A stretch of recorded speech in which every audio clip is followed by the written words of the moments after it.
ઈયળ ભમરીનું સ્વામિનારાયણ હરે સંવત 1877 ભાદરવા સુધી દ્વાદશીને દિવસ ગામ શ્રી કાર્યાણી મધ્યે વસ્તાખાચરના દરબારમાં ઉત્તરાદે દ્વાર ઓરડાની ઓસરીએ સુરતના હરિભક્ત જાદવજી છપ્પર પલંગ લાવ્યા હતા. તે ઢાળ્યો હતો ને તે પલંગ ઉપર રેશમનું ગાદલું ધોળા ઓછાળે સહિત બિછાવ્યું હતું ને તેની ઉપર ધોળો તકિયો તથા લાલ મશરૂના ઢીંચણિયા મૂક્યા હતા. અને તે પલંગની ઉપર ચારે કોરે સોનેરી કસબના સેજબંધ લટકતા હતા. એવી શોભાયુક્ત જે તે પલંગ, તેની ઉપર શ્રીજી મહારાજ ઉત્તરાદે મુખારવિંદે વિરાજમાન હતા અને સોનેરી છેડાનો ધોળો ફેટો મસ્તકે બાંધ્યો હતો અને સોનેરી છેડાનું શેલું ઓઢ્યું હતું ને કાળા છેડાનો ધોળો ખેસ પહેર્યો હતો. અને પોતાના મુખારવિંદની આગળ મુનિ તથા દેશ દેશના હરિભક્તની સભા ભરાઈને બેઠી હતી. અને શ્રીજી મહારાજના મુખારવિંદ રૂપ ચંદ્રમા સામા ચકોરની પેઠે સર્વે ભક્તજન જોઈ રહ્યા હતા. પછી શ્રીજી મહારાજ પરમહંસ પ્રત્યે બોલ્યા છે, માહોમાહી પ્રશ્ન ઉત્તર કરો. ત્યારે ભૂધરાનંદ સ્વામીએ પ્રશ્ન પૂછ્યો છે, ભગવાનનો નિશ્ચય થાય છે તે અંતઃકરણમાં થાય છે કે જીવમાં થાય છે? ત્યારે તેનો ઉત્તર શિવાનંદ સ્વામીએ કરવા માંડ્યો, પણ થયો નહીં.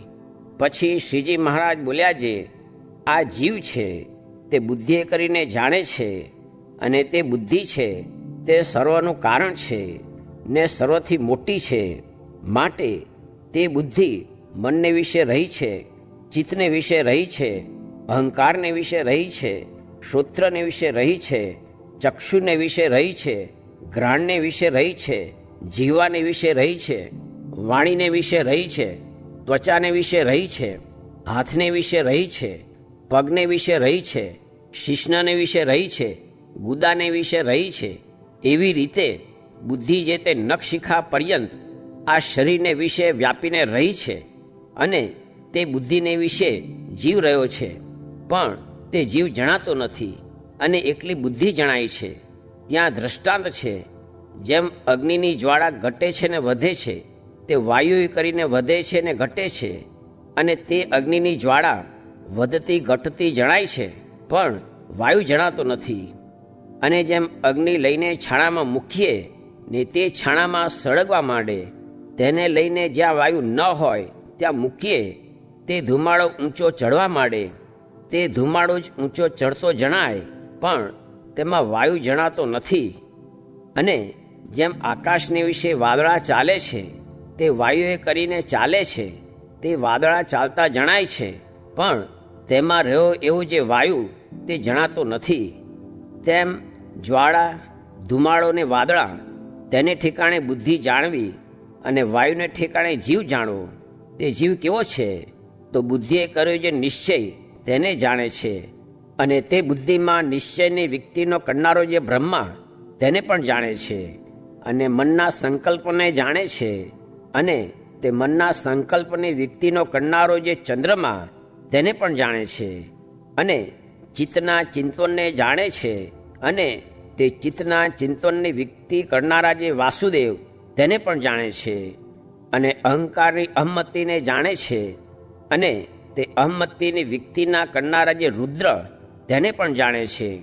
એવી રીતે જે 4 અંતઃકરણ ને 10 ઇન્દ્રિયો, તેના જે વિષય ને તે વિષયની વ્યક્તિના કરનારા જે દેવતા, એ સર્વેને એક કળા વચ્છિન્ન જાણે છે.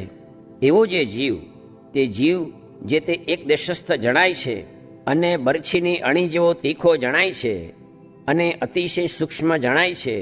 તે બુદ્ધિએ સહિત છે, માટે એવો સૂક્ષ્મ જણાય છે. પણ જ્યારે એ જીવને દેહ, ઇન્દ્રિયો, અંતઃકરણ, દેવતા અને વિષય તેના પ્રકાશકપણે જાણીએ, ત્યારે તો જીવ બહુ મોટો જણાય છે ને વ્યાપક જણાય છે. તે બુદ્ધિએ રહિત છે અને અનુમાને કરીને જણાય છે, પણ સાક્ષાત્કાર નથી જણાતો.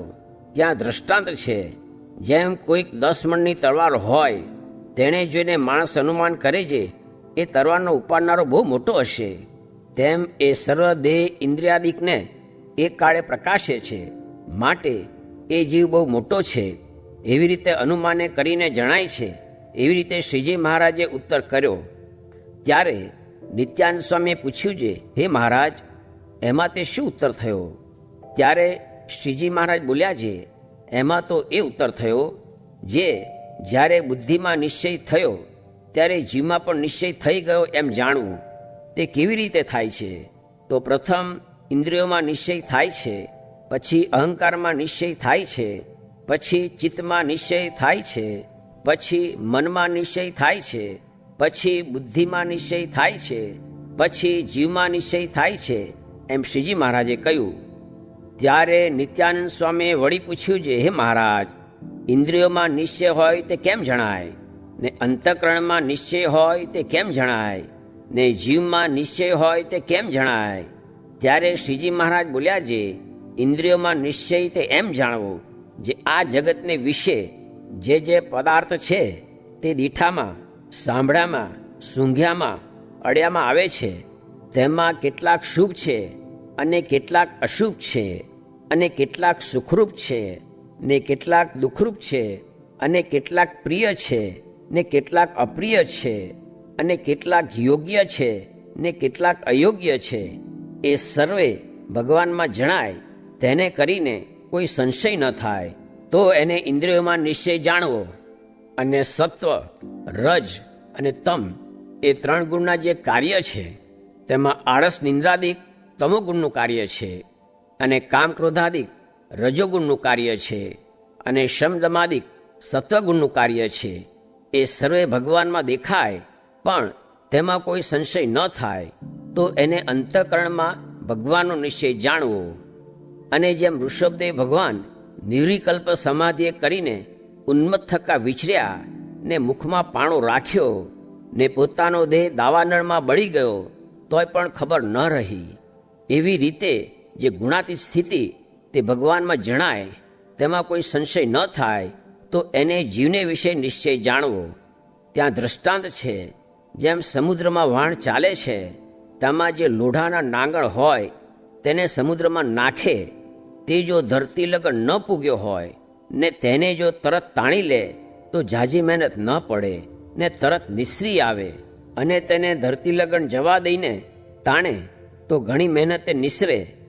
અને જો ધીરે ધીરે જવા દે ને ધરતીમાં ખૂતે ને ભરાઈ જાય તો પાછો તે તાણ્યો તણાય નહીં ને નિસરે પણ નહીં. એમ જેને જીવને વિશે નિશ્ચય થાય તો તેનો નિશ્ચય કોઈ પ્રકારે તાણ્યો તણાય નહીં. એવી રીતે શ્રીજી મહારાજે વાર્તા ઘણી કરી, પણ આ તો દિશ માત્ર લખી છે.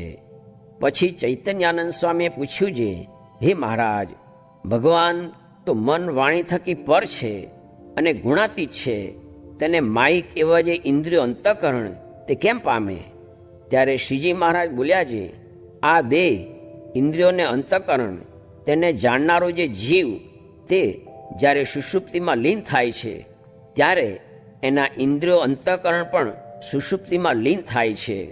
ત્યારે તે સમયમાં એ જીવને ભગવાન પ્રકાશે છે, અને જ્યારે સુષુપ્તિમાંથી સ્વપ્નમાં આવે છે ત્યારે તે સ્વપ્ન સંબંધી જે સ્થાન, ભોગ, વિષય અને જીવ એ સર્વેને ભગવાન પ્રકાશે છે, અને જાગ્રતમાં પણ ભગવાન પ્રકાશે છે. એવી રીતે રૂપપણે અને અરૂપપણે કરીને રહ્યો જે જીવ તેને ભગવાન પ્રકાશે છે. અને પ્રધાનમાંથી મહત્તત્વ થયું, અને મહત્તત્વમાંથી 3 પ્રકારનો અહંકાર થયો, ને તે અહંકારમાંથી ઇન્દ્રિયો, દેવતા, પંચભૂત, પંચમાત્રા એ સર્વે થયા. તેમને પણ જે ભગવાને પ્રકાશ્યા છે, અને એ સર્વે તત્વે મળીને રચ્યો એવો જે વિરાટ તેને પણ ભગવાન પ્રકાશે છે. અને એ સર્વે જ્યારે માયામાં લીન થાય છે ત્યારે તે માયાને પણ ભગવાન પ્રકાશે છે. એવી રીતે જીવ અને ઈશ્વર એ બે જ્યારે રૂપપણે થાય છે ત્યારે જે ભગવાન પ્રકાશે છે, અને જ્યારે એ જીવને ઈશ્વર બે નામરૂપ રહિત થકા સુષુપ્તિમાં ને પ્રધાનમાં રહે છે ત્યારે પણ જે ભગવાન પ્રકાશે છે. અને જે કાળ તે એ માયાદિક તત્વને નામરૂપપણાને પમાડે છે ને અરૂપપણાને પમાડે છે, એવો જે કાળ તે કાળને પણ જે ભગવાન પ્રકાશે છે. એવા જે ભગવાન તે જે તે એ ઇન્દ્રિયો અંતઃકરણે કરીને કેમ જાણ્યામાં આવે, એ તમારો પ્રશ્ન કે નહીં? ત્યારે સૌએ કહ્યું છે, હે મહારાજ, એ જ પ્રશ્ન છે. ત્યારે શ્રીજી મહારાજ બોલ્યા છે, એનો એમ ઉત્તર છે, જે એવા જે ભગવાન તેને આ જગતની ઉત્પત્તિ અને સ્થિતિનું કરવું છે તે કાંઈ પોતાને અર્થે નથી. કાંજે શ્રીમદ ભાગવતમાં કહ્યું છે જે બુદ્ધિ ઇન્દ્રિય મન પ્રાણન જનાનામ અસજત પ્રભુ માત્રાર્થમ ચ ભવાર્થમ ચ યાત્મને કલ્પનાય ચ. એ શ્લોકમાં એમ કહ્યું છે જે સર્વે જનના બુદ્ધિ ઇન્દ્રિયો મન અને પ્રાણ તેને ભગવાન જે તે સૃજતા હવા તે જીવને વિષયભોગને અર્થે તથા જન્મને અર્થે તથા લોકાંતરમાં જવાને અર્થે તથા મોક્ષને અર્થે સૃજ્યા છે. માટે આ જગતની ઉત્પત્તિ કરે છે તે પણ જીવના કલ્યાણને અર્થે કરે છે, અને સ્થિતિ કરે છે તે પણ જીવના કલ્યાણને અર્થે કરે છે, અને પ્રલય કરે છે તે પણ જીવને અર્થે કરે છે. કાંજે નાના પ્રકારની સંસ્કૃતિએ કરીને થાક્યા જે જીવ તેના વિશ્રામને અર્થે પ્રલય કરે છે, એવી રીતે સર્વ પ્રકારે જીવના હિતને અર્થે પ્રવર્ત્યા એવા જે ભગવાન તે જે તે જ્યારે કૃપા કરીને મનુષ્ય સરખા થાય છે ત્યારે જે જીવ તે ભગવાનના સંતનો સમાગમ કરે છે તે જીવના જાણ્યામાં કેમ ન આવે? એ તો આવે જ, એમ શ્રીજી મહારાજે કહ્યું. ત્યારે ભજનાનંદ સ્વામીએ પૂછ્યું છે, હે મહારાજ, આ શ્રુતિમાં એમ કેમ કહ્યું છે જે યતો વાચો નિવર્તનતે અપ્રાપ્ય મનસાસ? ત્યારે શ્રીજી મહારાજ પ્રસન્ન થકા બોલ્યા છે, એનું એમ છે જે જેમ પૃથ્વી આકાશમાં રહી છે પણ આકાશના ભાવને નથી પામતી, અને જળ આકાશને વિશે રહ્યું છે પણ આકાશના ભાવને નથી પામતું, અને તેજ આકાશને વિશે રહ્યું છે પણ આકાશના ભાવને નથી પામતું, અને વાયુ આકાશને વિશે રહ્યો છે પણ આકાશના ભાવને નથી પામતો, એમ મન વાણી ભગવાનને નથી પામતા. ત્યારે નિત્યાનંદ સ્વામીએ પૂછ્યું છે, હે મહારાજ, શ્રુતિ સ્મૃતિમાં એમ કહ્યું છે જે નિરંજન પરમમ સામ્યમ ઉપૈતિ બહવો જ્ઞાન તપસા પુતા મદભાવમ આગતા. ત્યારે શ્રીજી મહારાજ બોલ્યા છે, એ તો અમે અભક્તના મન ઇન્દ્રિયોને કહ્યું છે, પણ ભક્તના મન ઇન્દ્રિયો તો ભગવાનને સાક્ષાત્કારપણે પામે છે. જેમ આકાશને વિશે રહી છે જે પૃથ્વી તે પ્રલયકાળને સમય આકાશરૂપ થઈ જાય છે, અને જળ પણ આકાશરૂપ થઈ જાય છે, અને તેજ પણ આકાશરૂપ થઈ જાય છે, અને વાયુ પણ આકાશરૂપ થઈ જાય છે. એમ જે ભગવાનના ભક્ત હોય તેના જે દેહ ઇન્દ્રિયો અંતઃકરણ અને પ્રાણ એ સર્વ ભગવાનને જ્ઞાને કરીને ભગવાનને આકારે થઈ જાય છે ને દિવ્ય થઈ જાય છે. કાંજે ભગવાન પોતે દિવ્ય મૂર્તિ છે, તેના ઇન્દ્રિયો અંતઃકરણ દેહ તેને આકારે એ ભક્તના દેહ ઇન્દ્રિયો અંતઃકરણ થાય છે, માટે દિવ્ય થઈ જાય છે. ત્યાં દ્રષ્ટાંત જેમ ભમરી ઈયળને ઝાલી લાવે છે ને તેને ચટકો લઈને ઉપર ગુંજારો કરે છે, તેણે કરીને તે ઈયળ તેને તે દેહ કરીને તદાકાર થઈ જાય છે, પણ કોઈ અંગ ઈયળનું રહેતું નથી, ભમરી જેવી જ ભમરી થઈ જાય છે. તેમ ભગવાનનો ભક્ત પણ એને એ દેહ કરીને ભગવાનને આકારે થઈ જાય છે. અને આજે અમે વાર્તા કહી તેનું હાર્દ એ છે, જે આત્મજ્ઞાને સહિત ભક્તિ નિષ્ઠાવાળો છે તથા કેવળ ભક્તિ નિષ્ઠાવાળો છે તે બેની એ ગતિ કહી છે. પણ આત્મનિષ્ઠાવાળો જે કૈવલ્યાર્થી તેના દેહ ઇન્દ્રિયો અને અંતઃકરણ તેનું ભગવાનની મૂર્તિને તદાકારપણું નથી થતું, એ તો કેવળ બ્રહ્મસત્તાને પામે છે. એમ વાર્તા કરીને બોલ્યા છે, હવે એટલી વાર્તા રાખો, અને સભા સર્વે શૂન્ય થઈ ગઈ છે, માટે કોઈક સારા સારા કીર્તન બોલો. એમ કહીને પોતે ધ્યાન કરવા માંડ્યા અને સંત કીર્તન ગાવા લાગ્યા. ઇતિ વચનામૃતમ. એવી રીતે કાર્યાણી પ્રકરણનું પહેલું વચનામૃત જે તે થયું.